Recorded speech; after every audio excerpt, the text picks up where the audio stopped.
Sup fam. So I've thought a million times about what I was going to make this video about, and I've just come down to this. I'm just going to go on a rant, um, and just tell you some of my thoughts, my feels, and hopefully you like it. Um, I got interested in politics when I was in high school. My dad and I used to watch Meet the Press almost every Sunday with a breakfast burrito, and I I loved it.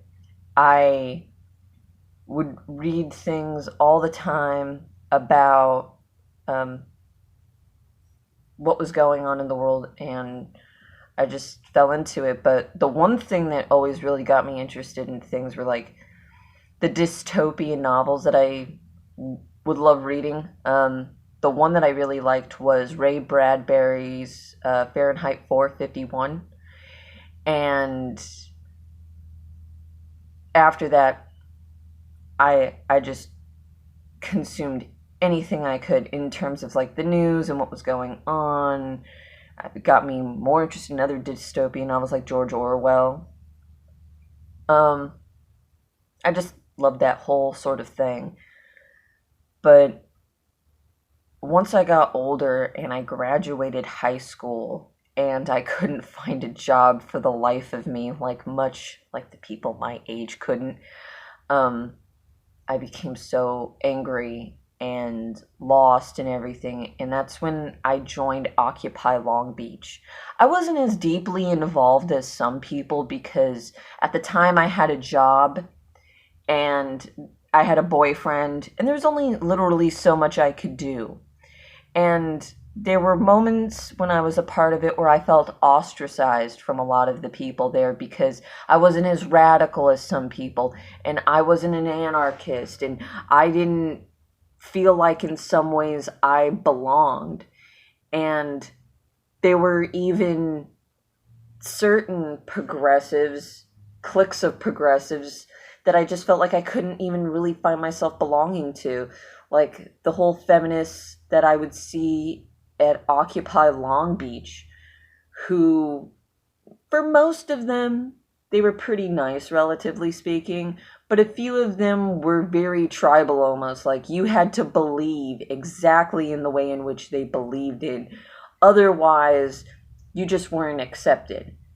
And when I saw the last election, when you saw all those recommended videos on YouTube where you would see the SJW cringe compilations and feminists get wrecked, that's when I was just like, yeah, I'm not very surprised at this at all, because the left just sort of left the door wide open for the right to come in and just be like, look how fucking insane these people are. Are you sure you want to be a part of this? And see how nutty they are.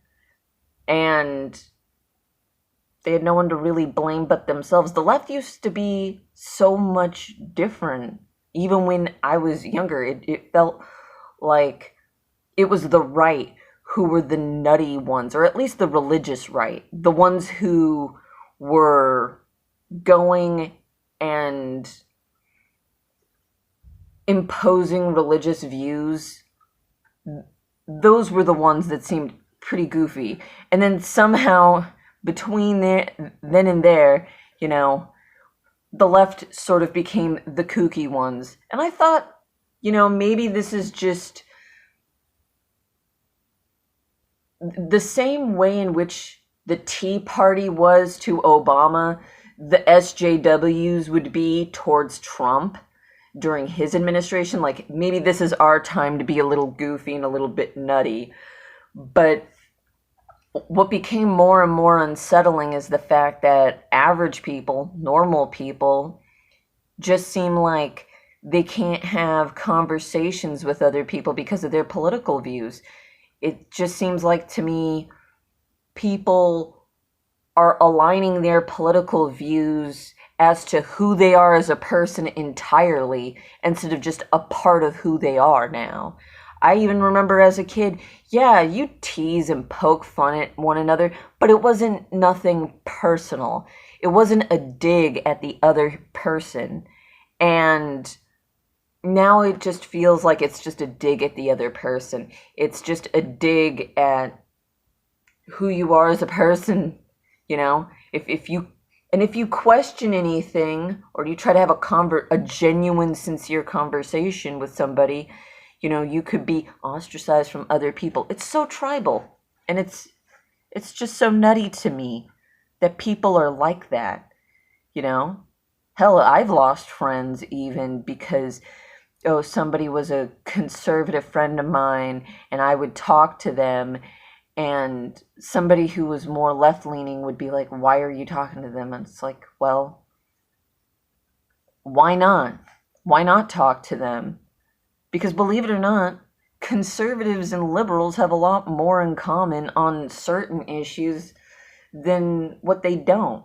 Yeah, maybe we don't agree on everything, but I think on core issues, things like the economy, we all want the same thing. We want a healthy middle class.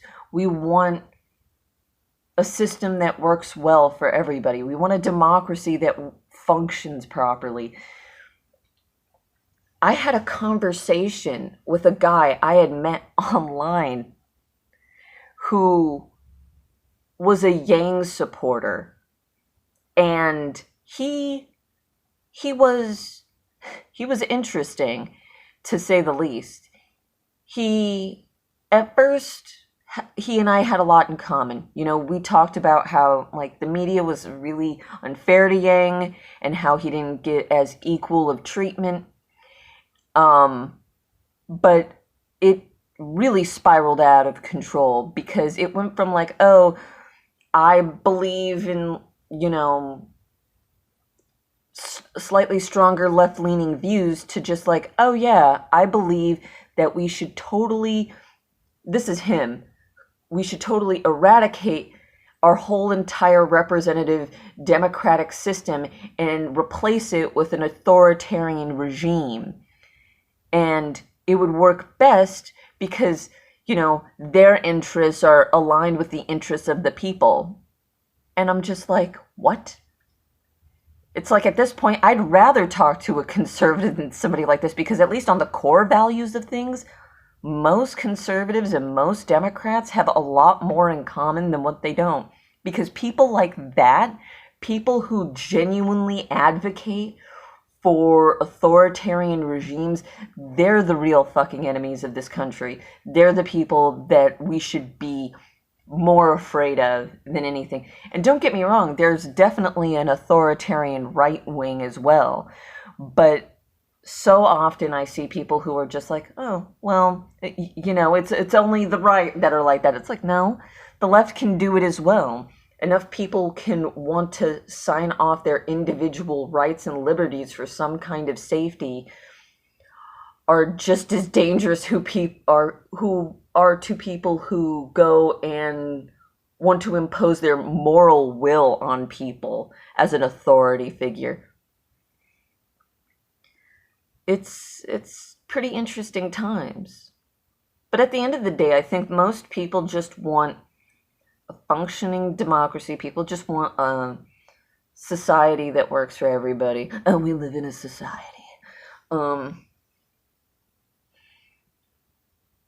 don't know what's going to happen in the future, and I don't pretend to have all the answers, but it's interesting to see how any of this is going to pan out.